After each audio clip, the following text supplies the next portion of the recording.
The physical body has a consciousness all of its own. And if we are moving through something internally, I'll use the example of something I moved through and many people move through deeply, grief. So that's emotional and mental and spiritual upset, healing. The physical body is usually affected and is usually the last place to be affected by it.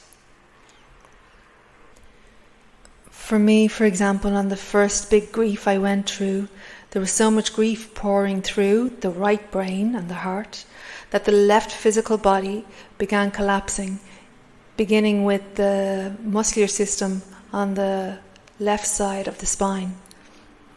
Now, I've moved through so much since then that's all healed, but that's just an example of how grief, that emotional disturbance, that mental disturbance, that spiritual disturbance can cause a physical imbalance in our physical body.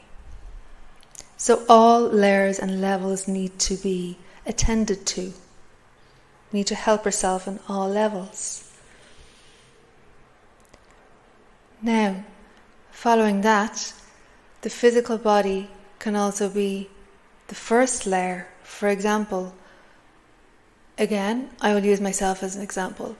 In a physical accident, in a car or a bike, I've been in both, and that physical accident brought about a physical disturbance, imbalance in the physical body, and it also brought about with that mental and emotional and spiritual disturbance and healing and awakening too.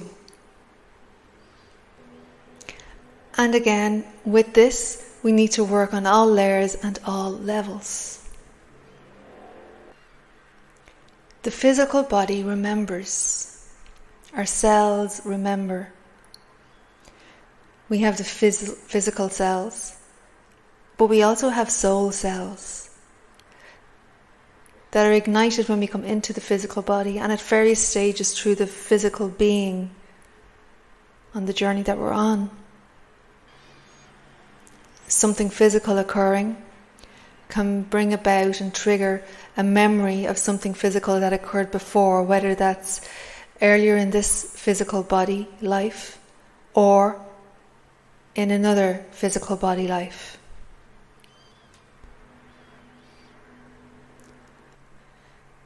Now, on top of all of that, we are at the stage in our evolution where we are moving through these powerful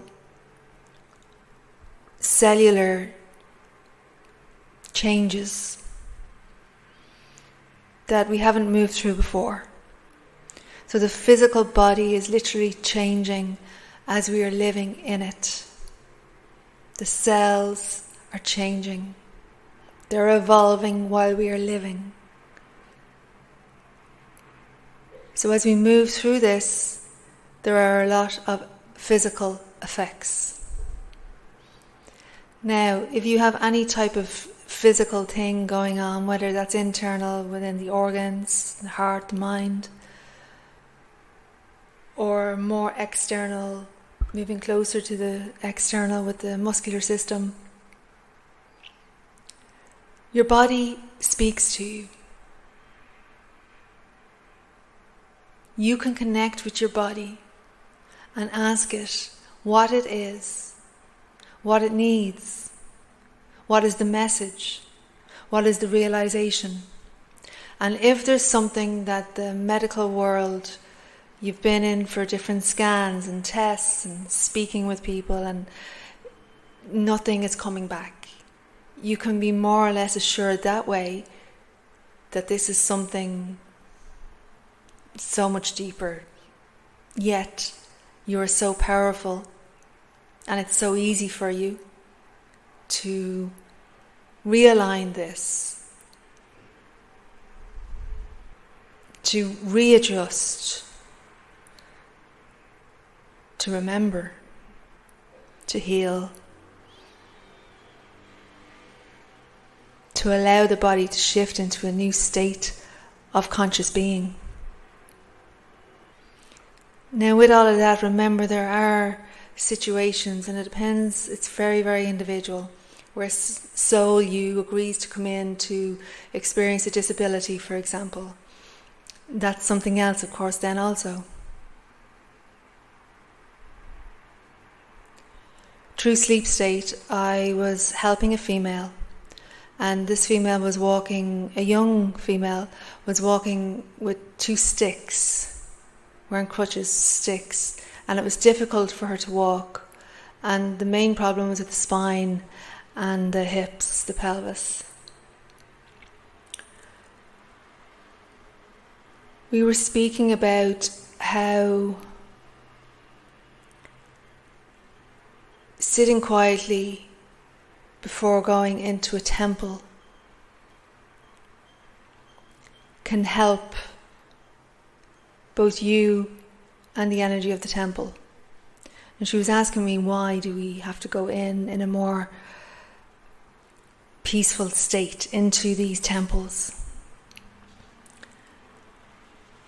And that can be for different reasons, right? There are some restrictions on females for entering and not entering temples. For example, during menses, these are very outdated, controlled type rules and regulations. That's how I feel. Then there are other things like entering a temple in a peaceful state. It helps you to get the full benefit of sitting quietly inside the temple, but it also is protecting the energy that's already inside the temple. Now from here, I was explaining to her to look on her body like it's a temple. Allow yourself to come into a peaceful state. So doing and not doing whatever that is for you, to come into a balanced, harmonized, peaceful state. And then as you sit quietly, ask your body, if it's a body part, for example, if it's a hip, if it's the womb, if it's the heart, if it's the neck, if it's the prostate, ask the body part, what is it? What are you trying to tell me? How can I help? What do I need to do and or not do to heal this? To come back into balance, to come into my highest state of being, my higher potential for me to be in a place of peace and ease, joy, love. Ask one question at a time, or ask them all together, and then sit quietly in that peaceful state that you're in. See what happens. You may need to do it over and over again, but continue it, and the answer may come not as you sit there in silence following asking the question. It may come some other way throughout your day. So remain open, grounded and connected. The physical body's going through a lot. Take care of yourself. Move, rest, tune in. The whole lot of us is going through a lot. Take care of yourself in all ways, in all levels, and love yourself. Come back to unconditional love. Do your best. Hand over the rest. Namaste.